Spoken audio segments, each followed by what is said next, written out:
নমস্কার, আমি doctor Shashwati Dutta. ইগনুর স্বয়ংপ্রভা live ক্লাসে আমার প্রিয় ছাত্রছাত্রীদের সবাইকে আমি শুভেচ্ছা জানাচ্ছি। আগের দিনও আমরা কৌটিল্যের কথা আলোচনা করেছি। এই কৌটিল্য, চাণক্য, বিষ্ণুগুপ্ত একই ব্যক্তি এবং তার সঙ্গে মৌর্য সম্রাট চন্দ্রগুপ্ত মৌর্যের নাম যেমন জড়িয়ে রয়েছে, তেমনি অর্থশাস্ত্র নামক বিখ্যাত গ্রন্থটির নামও জড়িয়ে রয়েছে। অর্থাৎ চাণক্য কৌটিল্য এই অর্থশাস্ত্র নামক গ্রন্থের রচয়িতা ছিলেন। যদিও এই গ্রন্থটির নাম অর্থশাস্ত্র, কিন্তু এখানে কেবল অর্থনৈতিক বিষয়েই আলোচনা করা হয়নি। এই গ্রন্থে কিন্তু সম্রাটের এবং রাষ্ট্রের নিরাপত্তা, সম্রাটের ব্যক্তিগত গুণাবলী, তার কর্তব্য, দায়িত্ব, ক্ষমতা এবং পাশাপাশি তার পররাষ্ট্র নীতি এবং তার যে অঙ্গ, একটি রাষ্ট্রের যে আগের দিন যে সপ্তাঙ্গ থিওরি আলোচনা করেছি, সেখানে সামিল অর্থাৎ রাজা, অমাত্য, দুর্গ, কোষা, জনপদ, দণ্ড অর্থাৎ পানিশমেন্ট এবং এই দুর্গ অর্থাৎ সৈন্য বল। একটি রাষ্ট্রকে সুচারুভাবে পরিচালিত করতে গেলে কেবলমাত্র রাজার ব্যক্তিগত গুণাবলী কিন্তু যথেষ্ট নয়। হ্যাঁ, একথা সত্য যে চন্দ্রগুপ্তকে তিনি নিজের হাতে তৈরি করেছিলেন এবং চন্দ্রগুপ্তর যদি সে বাহুবল না থাকতো, তবে ধননন্দকে পরাস্ত করে নন্দ বংশের পতন ঘটিয়ে মৌর্য বংশ প্রতিষ্ঠিত হতো না। Whereas আমরা যদি দেখতাম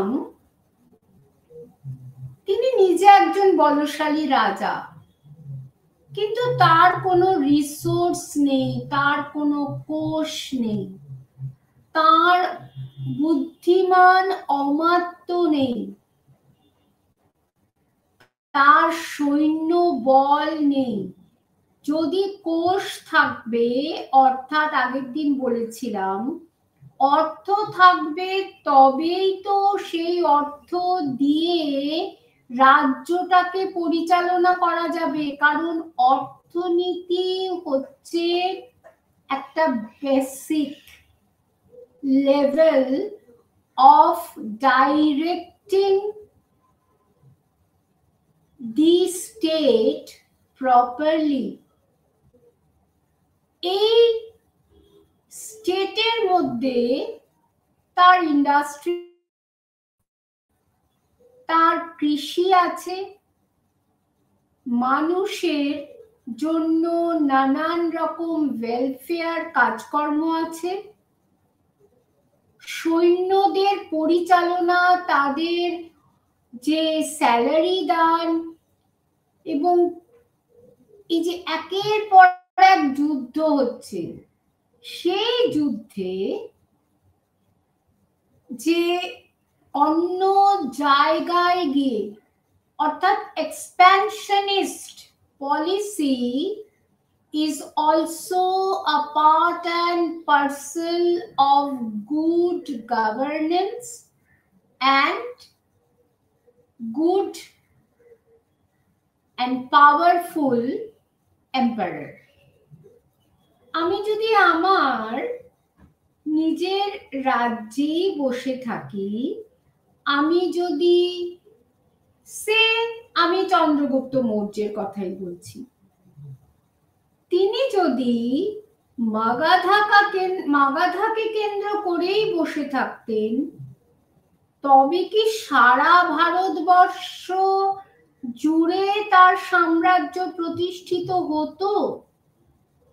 না। তিনি যদি নর্থ ওয়েস্টার্ন পার্ট, যেখানে গ্রিকরা, যাদের প্রতিনিধি ছিলেন সেনাপতি সেলুকাস, তাকে যদি তিনি না পরাজিত করতেন, তবে কি তার রাজ্য, তার সাম্রাজ্য এত দূর বিস্তৃত হতো? শোনা যায় দাক্ষিণাত্যেও তার রাজ্য বিস্তৃত হয়েছিল। তিনি কলিঙ্গতেও তার যুদ্ধ জয় করেছিলেন কলিঙ্গকে, কিন্তু somehow কলিঙ্গ পরে বিদ্রোহী হয়ে মৌর্য সাম্রাজ্য থেকে আলাদা হয়ে যায়। তাই কি অশোককে, মহামতি অশোককে বা সম্রাট অশোককে আবার কলিঙ্গ জয় করতে হয়েছিল। আর রাজা তো কেবল অ্যাডমিনিস্ট্রেশন বা অর্থনৈতিক বিষয়েই না, প্রকৃত রাজা যে হবে, সে তার মধ্যে ইন্টেলিজেন্স থাকবে, ধীশক্তি থাকবে, বুদ্ধিমত্তা থাকবে এবং ফাইন অ্যাস্থেটিক কোয়ালিটি থাকবে, এবং সেই কারণে তাকে তার যে রাজপ্রাসাদে, তার যে রাজ দরবারে, সেখানে অনেক কবি সাহিত্যিক, তাদেরকে সেখানে তাদের রক্ষণাবেক্ষণ করতে হবে, তবেই না সংস্কৃতি। যুদ্ধ আজ হচ্ছে, কাল ইতিহাস ভুলে যাবে, কিন্তু যেই সম্রাট সংস্কৃতিগতভাবে ইতিহাসের পাতায় একটা ছাপ রেখে গেছেন, তার কথাই তো লোকে মনে রাখে। শুধু তাই নয়, রাজা যে কেবলমাত্র প্রজাদের হিতাহিতের কথা চিন্তা করবে তা নয়, বিদেশে অর্থাৎ তার দেশের ভেতরে এবং বাইরে তার বিরুদ্ধে কোনো চক্রান্ত হচ্ছে কিনা, তার জন্য তিনি গূঢ়া পুরুষা বা স্পাইকে নিয়োগ করবেন, এবং যতটা সম্ভব তার চারপাশে যদি তিনি পরিবেষ্টিত থাকেন, অর্থাৎ এনিমি দ্বারা সারাউন্ডেড থাকেন, তবে তার কাজ কি হবে? তার কাজ হবে দূত প্রেরণ করে তার যে নিজের যে মিত্র, সেই মিত্র শক্তিকে আরো সম্প্রসারিত করা। এই কারণেই কৌটিল্য বলেছেন যে দেশের প্রসপারিটি, দেশের নিরাপত্তা, দেশের স্বার্থের সঙ্গে পররাষ্ট্র নীতি জড়িত। অবশ্যই আপনারা যদি এখনকার প্রেক্ষাপটে কৌটিল্যের কথা বিচার করেন, তবে আপনারা কি দেখবেন?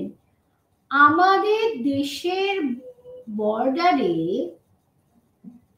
যদি সব সময় শত্রু নিঃশ্বাস ফেলে, সব সময় যুদ্ধ হয়, তবে কি আমাদের দেশের অর্থনীতি কোনো দিন বিকশিত হতে পারবে? কি করে বিকশিত হবে? কারণ অশান্তি যদি সব সময় থাকে, তবে রাজা রাস্তা তৈরি করবে, রাজা সরাইখানা তৈরি করবে, সুন্দর রাস্তার ধারে গাছগাছালি দেবে, এবং বিদেশের থেকে যে সমস্ত দূত আসছে তাদেরকে তিনি বরণ করবেন। যেমন আপনারা জানেন যে মেগাস্থিনিস এসেছিলেন দূত হিসাবে চন্দ্রগুপ্ত মৌর্যের দরবারে, এবং কৌটিল্যের অর্থশাস্ত্র যেমন চন্দ্রগুপ্ত মৌর্যের ইতিহাস রচনায় অপরিহার্য, তেমনি মেগাস্থিনিসের ইন্ডিকাও সেই সমকালীন ভারতবর্ষের সামাজিক সাংস্কৃতিক ইতিহাস রচনাতেও অপরিহার্য। তার মানে আমরা একটা জিনিস দেখতে পাচ্ছি যে পররাষ্ট্রনীতি সে যুগেও যেমন গুরুত্বপূর্ণ, এ যুগেও গুরুত্বপূর্ণ, এবং যদি পড়শি দেশের সঙ্গে শান্তি থাকে তবেই কিন্তু দেশ এগিয়ে যেতে পারবে। কারণ যত যুদ্ধ হবে তত সেই অর্থ, তত দেশ চেষ্টা করবে কি অতিরিক্ত পরিমাণে অস্ত্র তৈরি করতে, অতিরিক্ত পরিমাণে সৈন্য সামন্ত, অর্থাৎ সেনা বলের পেছনেই তাদের কিন্তু অধিক পয়সা ব্যয় হবে। কিন্তু না করলেও উপায় নেই।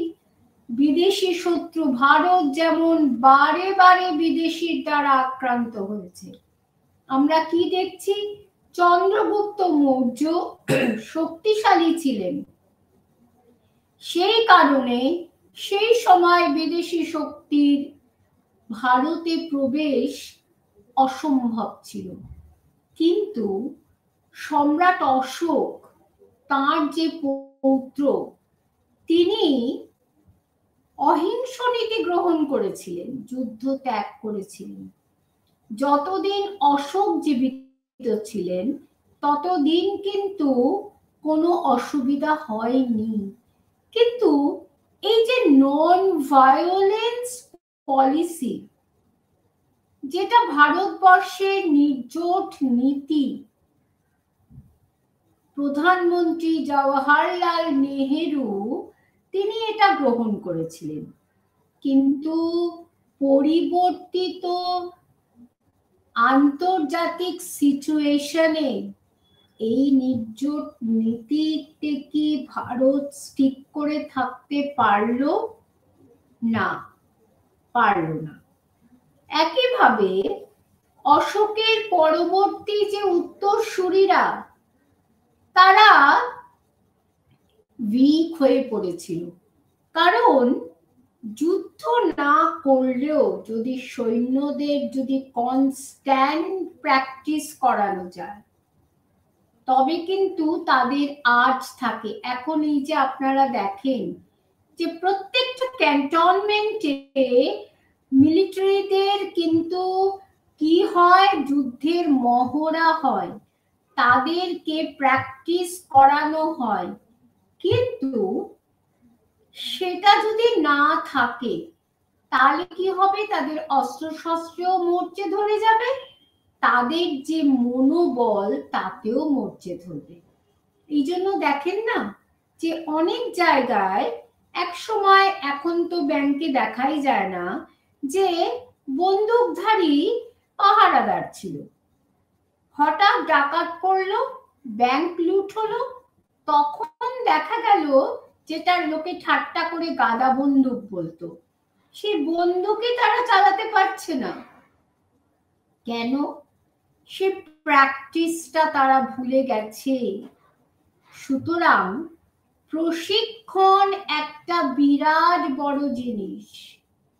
এই যে বুদ্ধিতে শান দিতে হয়, একটা কথা বলি যে বুদ্ধি যদি ব্যবহার করা না হয় তাহলে পেন্সিলের শেষ যেমন ভোঁতা হয়ে যায়, পেনের কালি যেমন শুকিয়ে যায়, তেমনি আমাদের বুদ্ধিও কিন্তু শুকিয়ে যাবে, আমাদের স্মৃতি ভ্রংশ হবে যত আমরা প্র্যাকটিস করব, যত আমরা পররাষ্ট্র নীতির সঙ্গে ওয়াকিবহাল থাকব এবং আমাদের পড়োশী দেশ যদি আমাদের শত্রু হয় তবে সেই পড়োশী দেশের যে শত্রু তাকে আমরা বন্ধু করব এবং পড়োশী দেশের যে বন্ধু সে বন্ধু আমাদের বন্ধু হবে,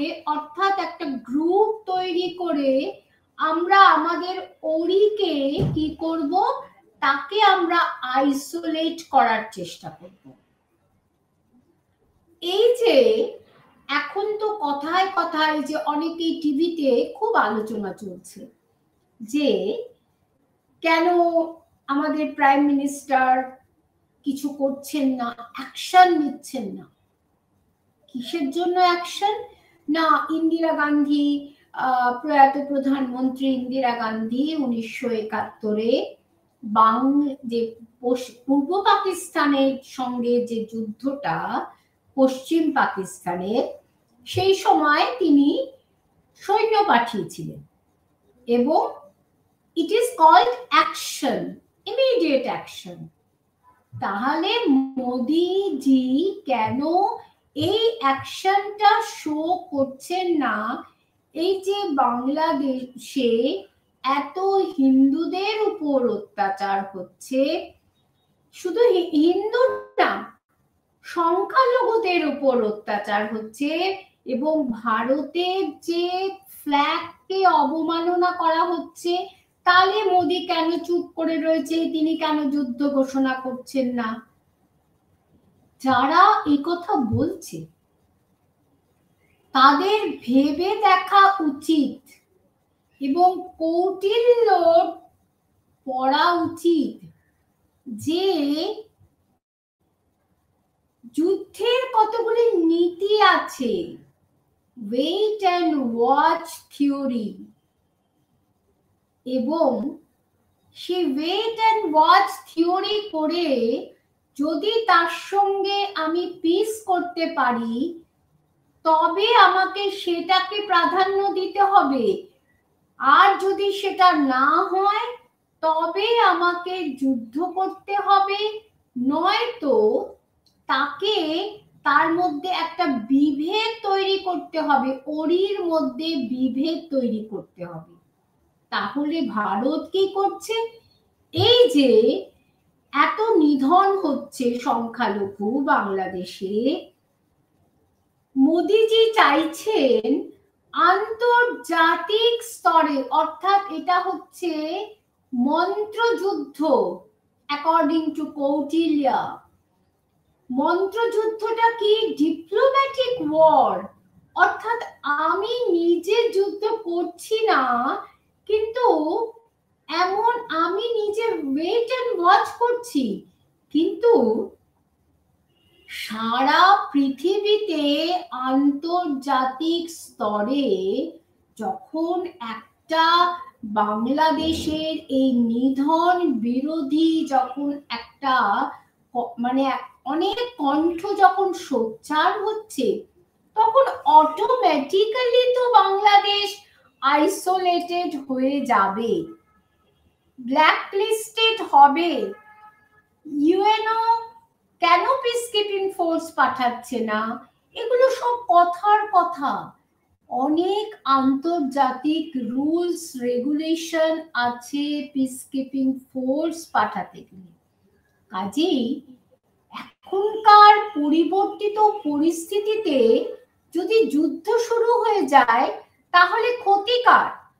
ক্ষতি দেশের মানুষের, তাদের প্রাণহানি হবে, দেশের সম্পদ নষ্ট হবে, আর কি হবে?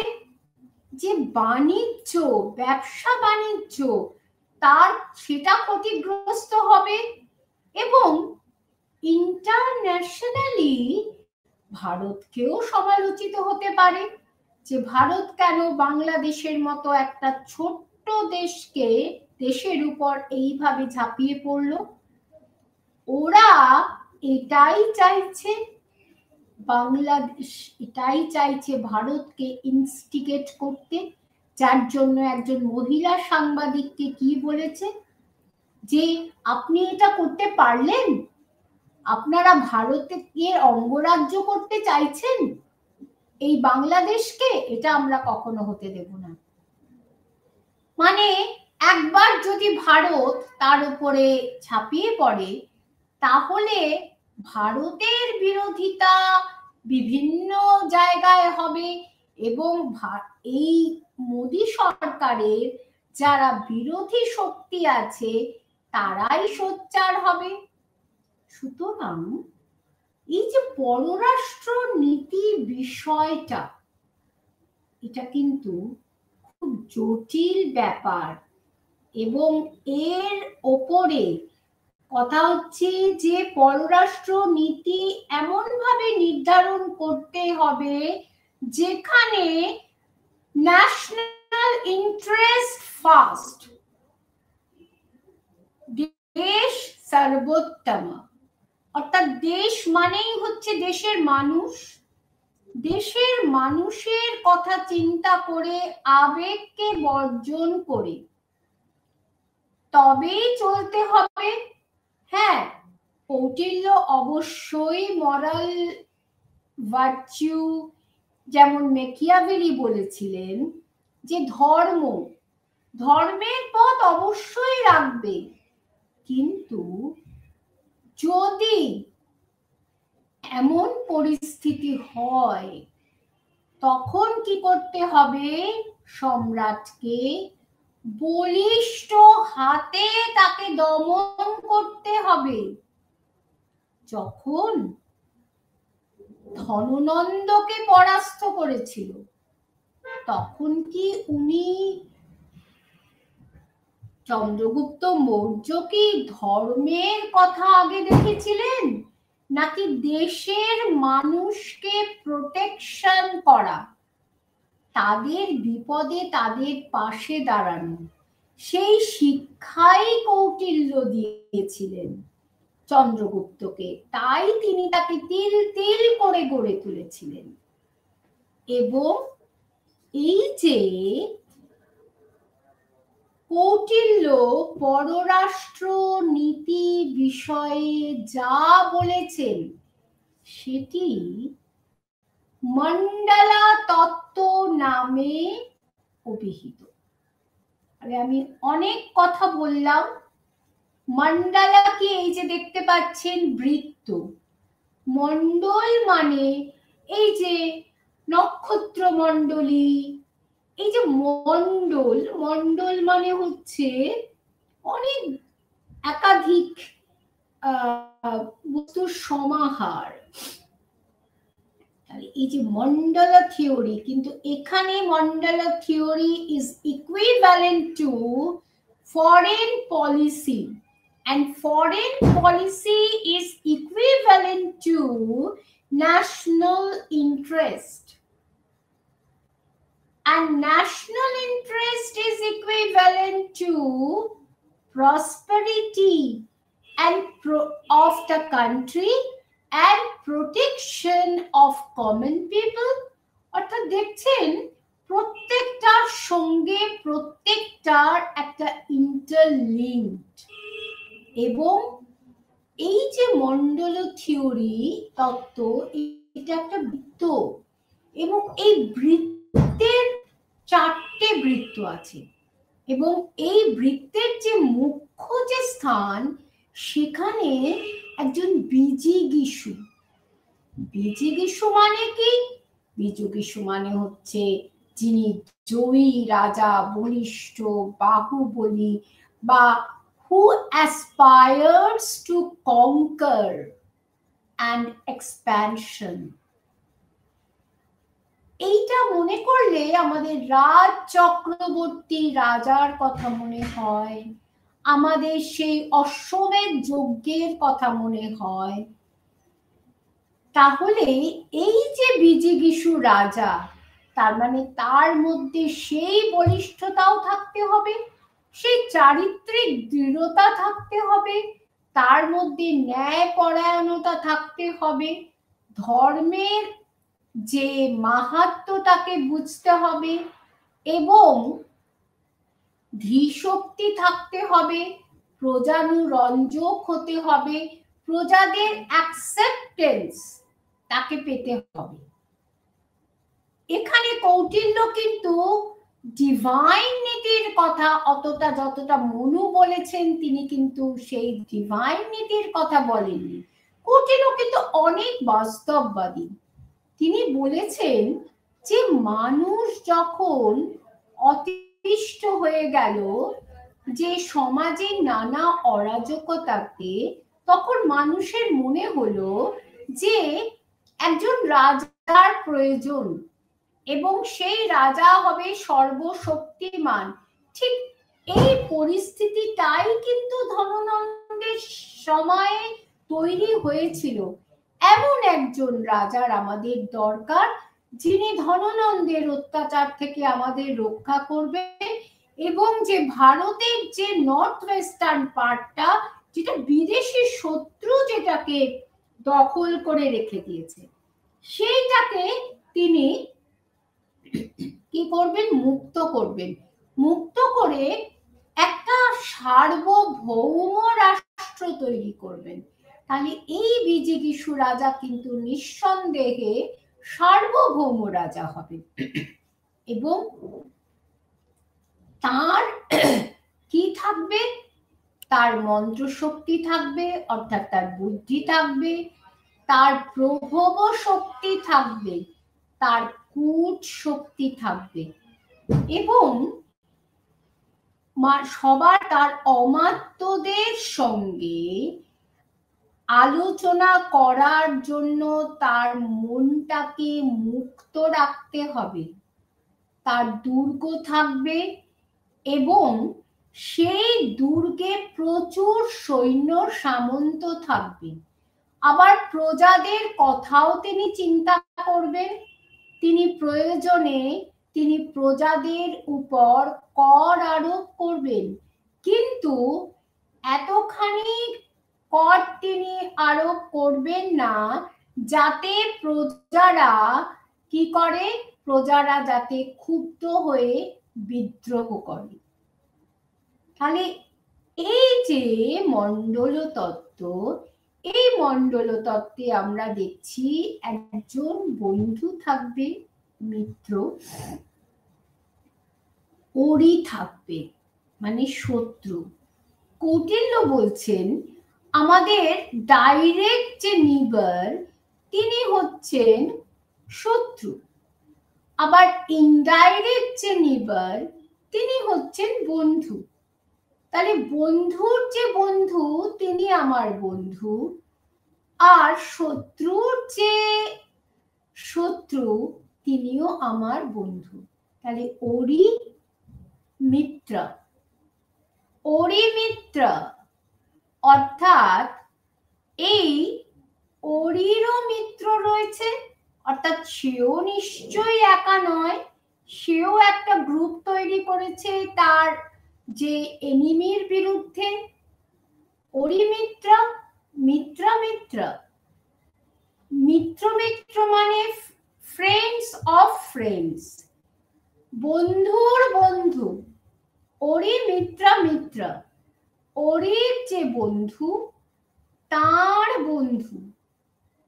এই যে বিষয়গুলি, এগুলি কিন্তু খুব গুরুত্বপূর্ণ। আবার কৌটিল্য এতখানি দূরদর্শী ছিলেন। এই যে আগের দিন আমি বলেছি না, মহাভারতে ব্যূহ রচনা করা হতো সৈন্যদের দিয়ে, এবং আমরা মুঘল সম্রাট বাবরের ক্ষেত্রেও কিন্তু আমরা দেখেছি তিনিও এমন সৈন্য রচনা করেছিলেন যে ইব্রাহিম লোদির অগণিত সৈন্য তার কাছে পরাজিত হয়েছিল। এমনকি আমরা যদি পৃথ্বীরাজ চৌহানের কথাও ধরি, সেখানে তারও অনেক সৈন্য ছিল, কিন্তু তিনি মোহাম্মদ ঘুরির কাছে পরাজিত হয়েছিলেন। কেন? না, এই যে পৃথ্বীরাজ চৌহান তিনি আইসোলেটেড হয়ে গিয়েছিলেন, তার যে চারপাশের প্রতিবেশীরা তারা সেই ওরি অর্থাৎ যে আক্রমণকারী তার সঙ্গে হাত মিলিয়েছিল। এবং বাবর কিন্তু এই ক্ষেত্রে কৌটিল্যর নীতি অনেকটা অনুসরণ করেছেন, অর্থাৎ পৃথ্বীরাজ চৌহানের যারা শত্রু তারা হচ্ছে আমার মিত্র। অর্থাৎ এই যে যুদ্ধক্ষেত্রে কি করে সৈন্য সাজাতে হবে এবং কিভাবে যুদ্ধ করতে হবে সে কথাও কৌটিল্য এই মণ্ডল তত্ত্বে লিখে গেছেন। এবং তিনি কি বলছেন যে এই যে বিজিগীষু তার যে সৈন্য তার পেছনে রয়েছে তার শত্রু, আবার অপরদিকে সেই শত্রুর পেছনে আবার কে রয়েছে? বিজিগীষুর বন্ধু বা মিত্র রাজ্য রয়েছে। এবং কিছু কিছু রাজ্য আছে যারা কিন্তু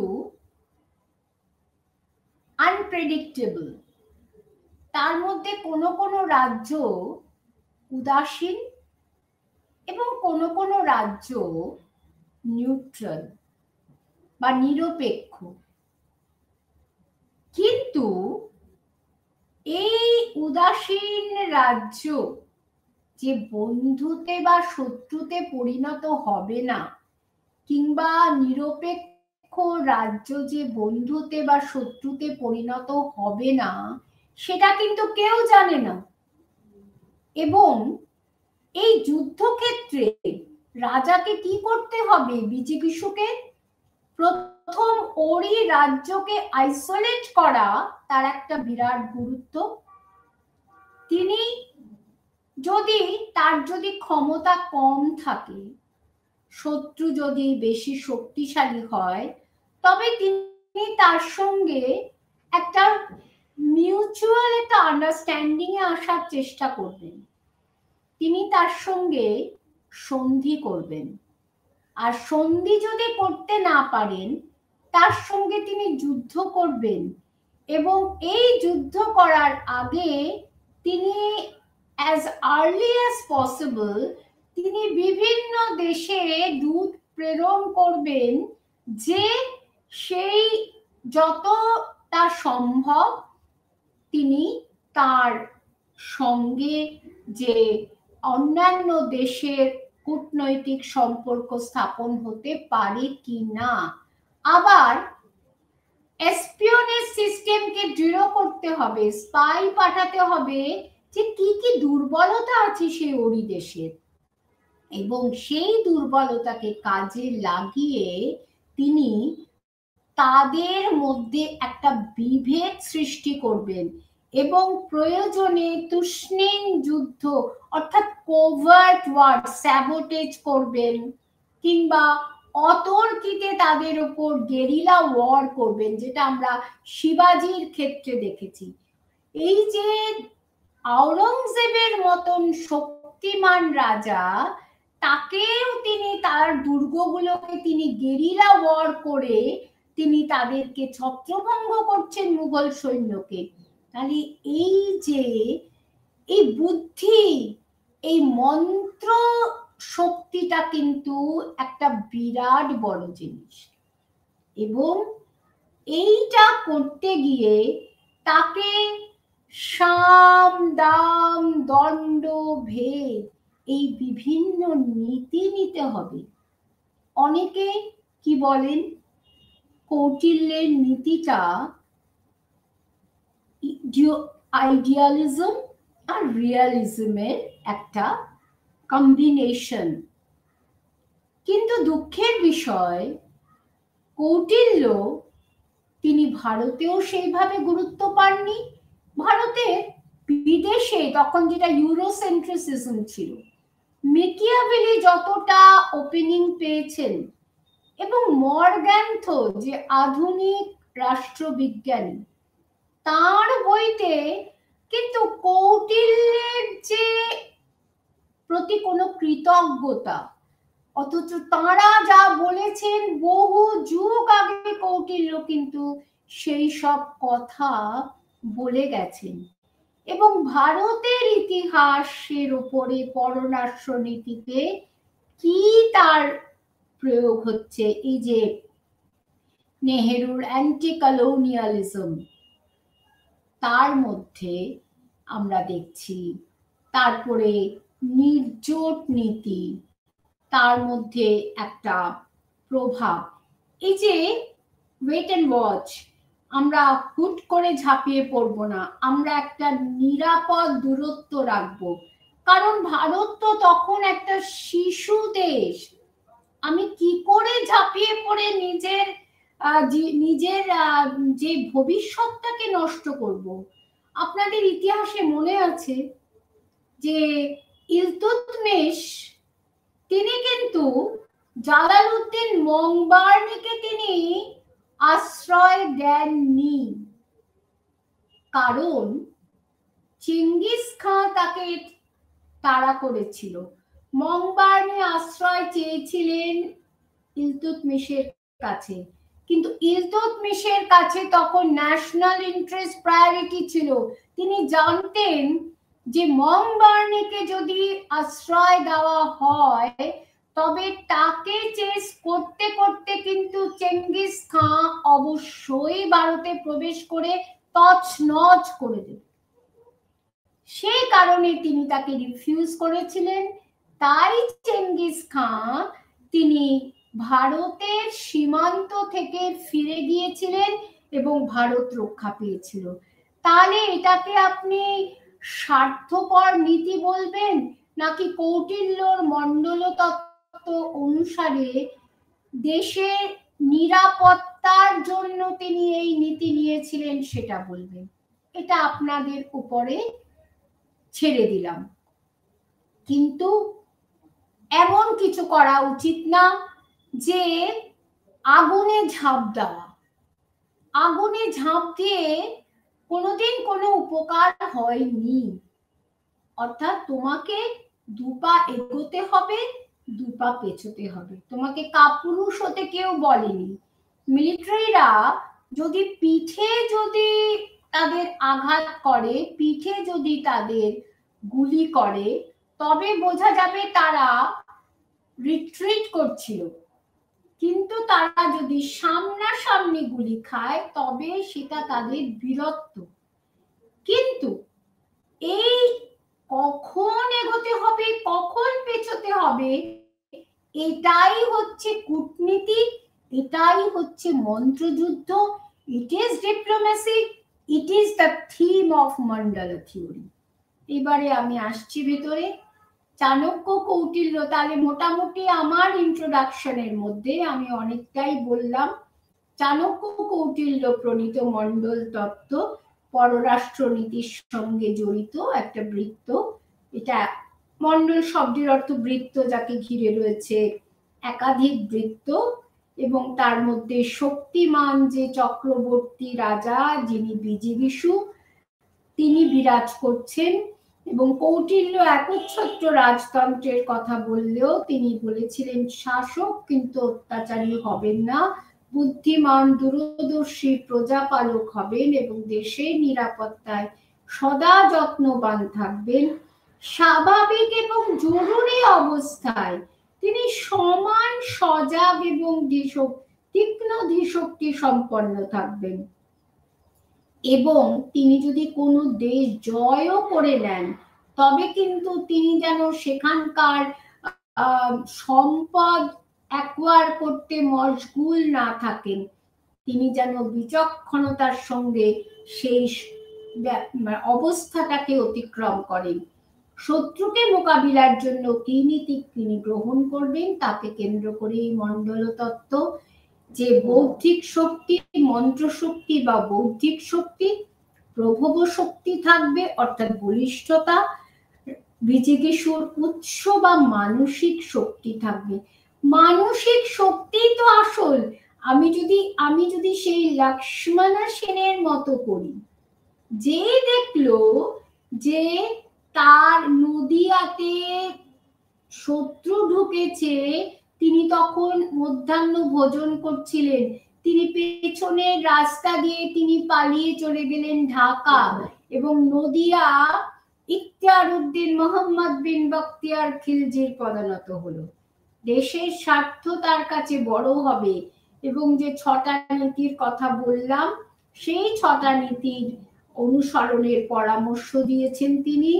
আর কৌটিল্য মণ্ডল তত্ত্বর যে ভাগগুলো আছে, বিজিগীষু মানে চক্রবর্তী রাজা, মিত্র মানে বন্ধু, মিত্রের মিত্র, শত্রু বা অরি, অরির যে বন্ধু, অরির বন্ধু বন্ধুর বন্ধু, পরশ নিগ্রহ বা চক্রবর্তী রাজার পিছনে দণ্ডায়মান শত্রু, অকরণ্ড বা সেই পরশ নিগ্রহ বা পিছনে দণ্ডায়মান শত্রুর পিছনে যে বন্ধুরা রয়েছে বিজিগীষু। পরশ নিগ্রহ আসারা বা অকরণ্ড মানে এই যে বিজিগীষুর যে রিয়ার পার্টে যে বন্ধু রয়েছে, তার পিছনে থাকা পরশী নিগ্রহের বন্ধু, তার মানে তিনি অকরণ্ড এবং বিজিগীষুর শত্রু।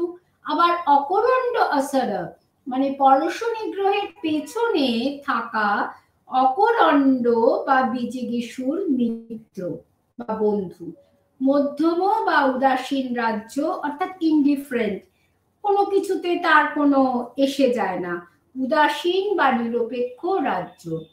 সুতরাং 4টি বৃত্তটা কি? বিজিগীষু, তার মিত্র, মিত্রের মিত্র, বিজিগীষুর শত্রু, তার মিত্র, মিত্রের মিত্র, মধ্যমা বা উদাসীন রাজা, তার মিত্র, মিত্রের মিত্র, উদাসীন বা নিরপেক্ষ রাজা, তার মিত্র, মিত্রের মিত্র।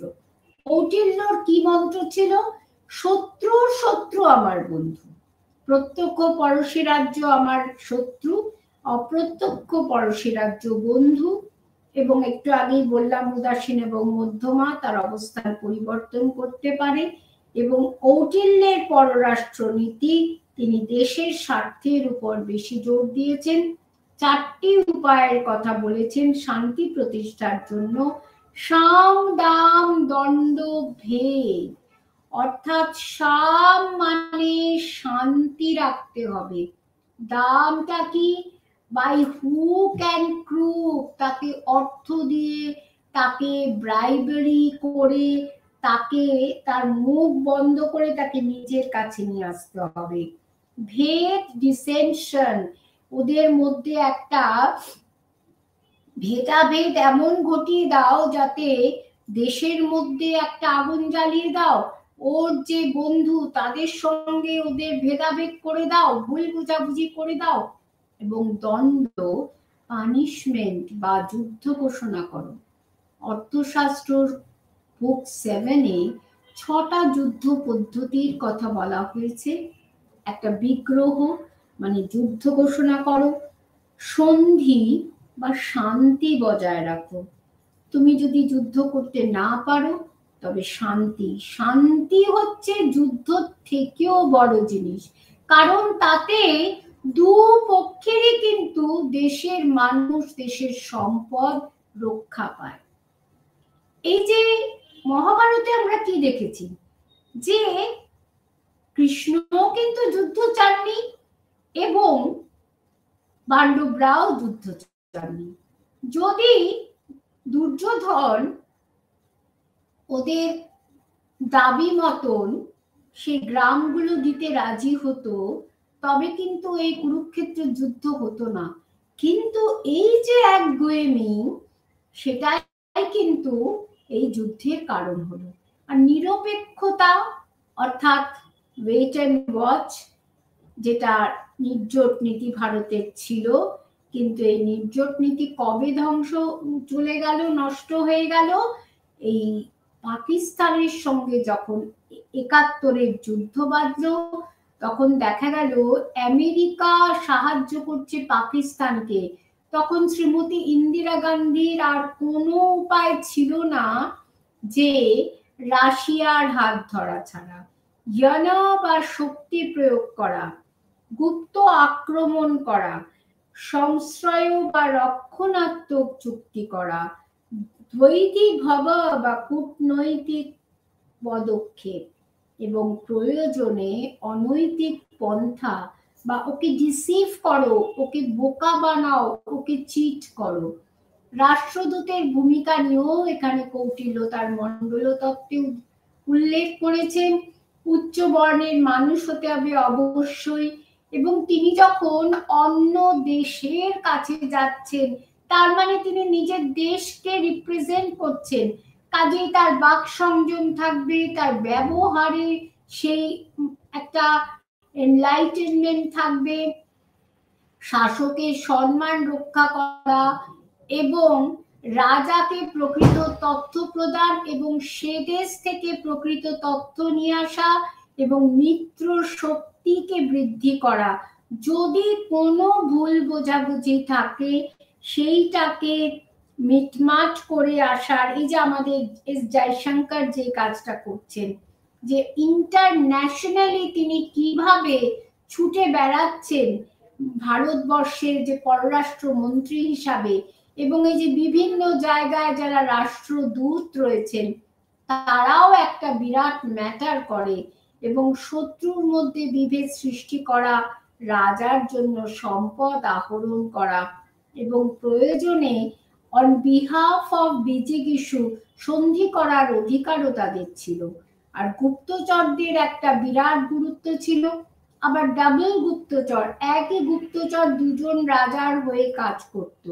আবার ওই যে রাষ্ট্রদূতদের গতিবিধি দেখার জন্য কৌটিল্য গুপ্তচর নিয়োগের কথা বলেছেন, এবং এই গুপ্তচরদের কিন্তু বিরাট গুরুত্ব রয়েছে, তাদের উপরে আভ্যন্তরীণ শৃঙ্খলার দায়িত্ব ছিল। এবং সে যুগে জানেন তো অনেক সময় রাজা অন্ধকারে সাধারণ লোকের ছদ্মবেশে তিনি দেশের অভ্যন্তরে ঘুরে বেড়াতেন, যে মানুষের মনের কথা জানার জন্য, কোথাও কোনো ষড়যন্ত্র হচ্ছে কিনা সেটা জানার জন্য।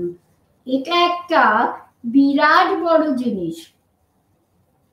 না হলে আমি একা, আমি এই ভোগ বিলাসে মত্ত রইলাম, আমি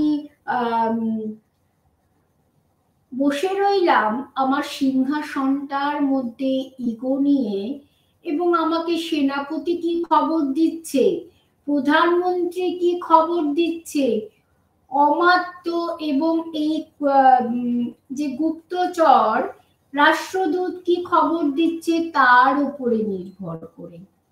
কিন্তু আমি নিজে যদি ডাইরেক্টলি ছদ্মবেশে সেটা করতে পারি, সেটা জানতে পারি, তবে কিন্তু অনেক বেশি কাজ হবে। এই যে যেমন একটা উদাহরণ দিচ্ছি, পুলিশ এখন এত ব্যর্থতার সম্মুখীন হচ্ছে কেন? এক সময় পুলিশের স্পাই থাকতো,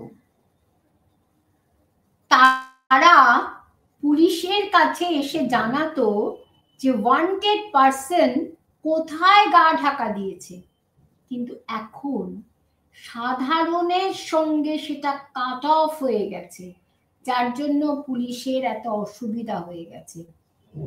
আপনাদের মনে আছে যে বাঘা যতীন কি করে ধরা পড়লো?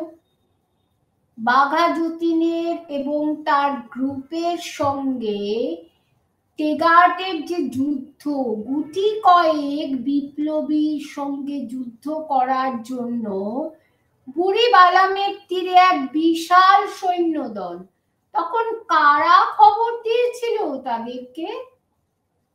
গ্রামের মানুষ তারা কি বলেছিল যে সাহেব ওইখানে কিছু ডাকাত, এতই মূর্খ ছিল ওরা, ইগনোরেন্ট ছিল, যে যারা নিজেদের জীবন বিপন্ন করে দেশের জন্য তারা বাজি রেখেছে জীবনকে, সব কিছু ত্যাগ করেছে, তাদেরকে তারা ধরিয়ে দিল।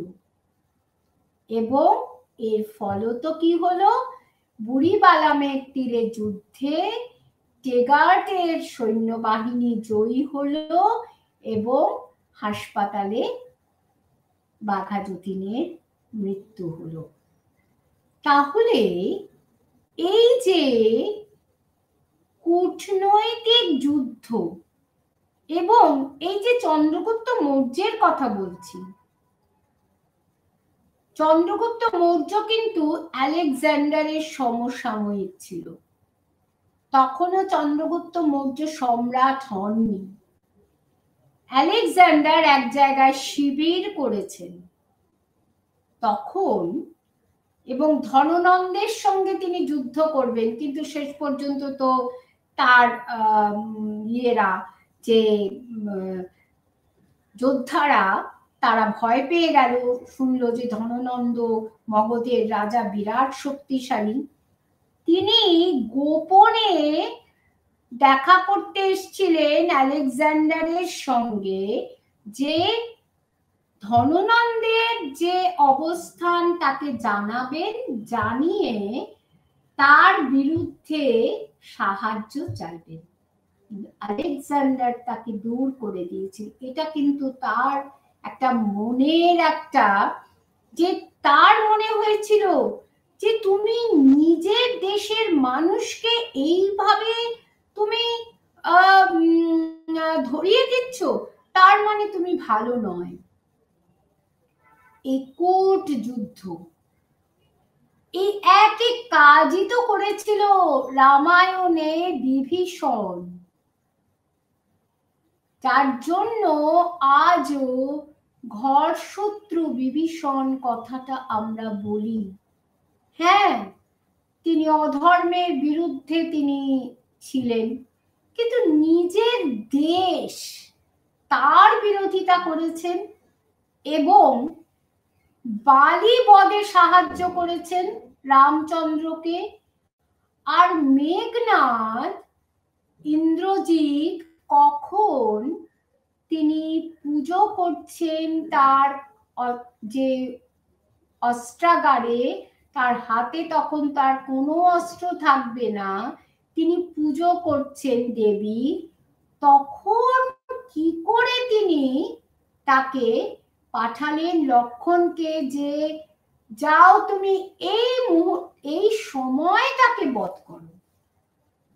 তাহলে আপনারা দেখছেন যে এই যে অতর্কিত যুদ্ধ, এই যে ছলে বলে কৌশলে মেরে মারা, এগুলো কিন্তু রামায়ণের যুগেও ছিল। তাহলে কৌটিল্যই যে একা মণ্ডল থিওরির কথা বলেছে তা নয়, আমরা ঋগ্বেদেও দেখেছি, আমরা মহাকাব্যেও দেখেছি, আমরা মনুতেও কিন্তু দেখেছি যে এই মণ্ডল তত্ত্বের কথা এবং পররাষ্ট্র নীতির গুরুত্বের কথা। রামচন্দ্র কেন সেই বনাচারী অরণ্যবাসী সেই নন আরিয়ানদের সঙ্গে তিনি সন্ধি করেছিলেন? কারণ ওই যে শত্রুর যে শত্রু সে আমার বন্ধু, অতঃপর তাদের সঙ্গে সন্ধি করো, তাদের সঙ্গে সন্ধি করলে তবেই তোমার কার্য সিদ্ধ হবে। তাহলে বিভিন্ন শাস্ত্রে কিন্তু বারংবার এই ধরনের কথা বলছে। দেশ সর্বোত্তম, national interest first and foremost. আমি কার সঙ্গে কি করছি, কিভাবে তার সঙ্গে আমি সম্বন্ধ তৈরি করছি সেটা বড় কথা নয়। কৌটিল্য তাহলে আমরা কি দেখছি, বলেছেন রাজা ভার্চুয়াস হবে, যেটা মেকিয়াভেলি বলেছেন, যেটা মনু বলেছেন, কিন্তু জাতীয় স্বার্থের প্রশ্নে কিন্তু এই আইডিয়ালিজম বা আদর্শবাদের কোনো স্থান কৌটিল্যের এই মণ্ডল তত্ত্বে নেই। কারণ তিনি বলেছেন জাতীয় সুরক্ষা এবং দেশের অর্থনৈতিক সমৃদ্ধি ওতপ্রোতভাবে জড়িত। জাতীয় সুরক্ষা যদি বিনষ্ট হয়ে যায়, আজকে যখন স্বর্ণ লঙ্কা যখন বিনষ্ট হয়ে গেল, রাবণ সহ অন্যান্য সবাই যখন পরাস্ত হলো, তখন সেখানকার মানুষের কি অবস্থা হলো? যখন সম্রাট অশোকের উত্তরসূরিরা যখন দেখা গেল তারা উইক, অপদার্থ, একের পর এক বিদেশি শত্রুর আক্রমণ হতে থাকলো ভারতের বুকে। আবার বলি, যখন ইব্রাহিম লোদি তার অমাত্যদের অত্যন্ত ক্রুদ্ধ করেছিল, তখন সেই অমাত্যদেরই একজন, তিনি মুসলিম নিজে, তিনি বাবরকে ডেকে নিয়ে চলে এলেন যে আপনি আসুন। কিন্তু তিনি ভেবেছিলেন বাবর আসবেন, সেই আবার মোহাম্মদ অফ গজনির মতন লুটপাট করে চলে যাবেন, কিন্তু তা তিনি করলেন না, তারই অঙ্কতে ভুল হয়ে গেল। কাজেই রাজাকে যোগক্ষেম হতে হবে, কথা বলেছেন কৌটিল্য। রাজা অমাত্যদের কোনো অপমান করতে পারবেন না, সেনাপতির সহায়তা নিতে হবে, এবং কি করে দেশের সম্পদ বৃদ্ধি করা যায়, দেশে যখন কোনো দুর্যোগ আসবে, দুর্বিপাক আসবে, তখন দেশের মানুষের সুরক্ষার কথা চিন্তা করা যায়, ধর্মকে রক্ষা, মুনি ঋষি এবং বিভিন্ন সম্প্রদায়ের মানুষকে সুরক্ষা দেওয়া, শান্তি বজায় রাখা। কারণ শান্তি বজায় থাকলেই তো প্রাচুর্য বাড়বে, ব্যবসা বাণিজ্যের উন্নতি হবে, এবং রাস্তাঘাট ভালো করলে তবেই দেশের উন্নতি হবে। কাজে বিদেশের সঙ্গে বাণিজ্য করতে হবে। তবে কৌটিল্য কিন্তু কখনো নেভাল ওয়ারফেয়ারের কথা বলেননি, যেটা আমরা চন্দ্রগুপ্ত মৌর্যের সময় দেখতে পাইনি। রাজাকে সমাজের মূল একক পরিবার, দণ্ড, ধর্ম ইত্যাদির মাধ্যমে যোগক্ষেম হয়ে উঠতে হবে। প্রজাদের জন্য এবং নিজের জন্য যে নিজের স্বাস্থ্যের যে বিপদ, তার থেকে রক্ষা করতে হবে। খাদ্যের মধ্যে যেন কোনো বিষক্রিয়া কেউ করতে না পারে, সেইটা রাজাকে বিজেদিশুকে দেখতে হবে। যাই হোক, কৌটিল্য যুক্তিবাদী না আদর্শবাদী সে বিষয়ে বিতর্ক রয়েছে, তবে তিনি ভারতে কিংবা আন্তর্জাতিক স্তরে অবহেলিত হয়েছেন। ম্যাকিয়াভেলি, মর্গানথো তারা যা বলেছেন অনেক আগে কৌটিল্য বলে গেছেন। National interest being paramount in foreign policy, anarchic nature of interstate relation, যে দেশ ইন্টারস্টেট, একটা দেশের সঙ্গে আরেকটা দেশের যদি অ্যানার্কিক রিলেশন থাকে তবে বিশৃঙ্খলা তৈরি হবে, এবং centrality of power in international politics, এই যে ভারত আস্তে আস্তে জগৎ সভায় শ্রেষ্ঠ আসন নিচ্ছে। এটাই কৌটিল্যর স্বপ্ন ছিল। ভারতের পররাষ্ট্র নীতি, যেটা বললাম, নির্জোট নীতি, উপনিবেশবাদ বিরোধিতা, পঞ্চশীল অর্থাৎ সহিষ্ণুতা, এটার মধ্যে মণ্ডল নীতির ছায়া আমরা দেখতে পাচ্ছি। কিন্তু 62-র পরে 1962-তে কি হয়েছিল? চায়নার সঙ্গে যুদ্ধ, 1971-এ পাকিস্তানের সঙ্গে যুদ্ধ। তারপর থেকে ভারতের পররাষ্ট্র নীতি ধীরে ধীরে পরিবর্তিত হয়েছে এবং অনেক বলিষ্ঠ হয়েছে এবং আস্তে আস্তে বলিষ্ঠতর হচ্ছে। এই কৌটিল্য বহু যুগ আগে যে মণ্ডল তত্ত্ব লিখে গিয়েছিলেন, ভারত আজও তার দ্বারা উপকৃত হচ্ছে। কাজেই ভারতের উচিত এবং সারা বিশ্ববাসীর উচিত যে একজন রাষ্ট্রনীতিজ্ঞ এবং দার্শনিক রূপে কৌটিল্য যাতে তার যোগ্য সম্মান পায় তার ব্যবস্থা করা। এই বলে আমি আমার বক্তব্য এখানেই শেষ করছি। আশা করি আমার ছাত্রছাত্রীরা কৌটিল্যের মণ্ডল তত্ত্ব কিছুটা হলেও অনুধাবন করতে পেরেছি। ধন্যবাদ।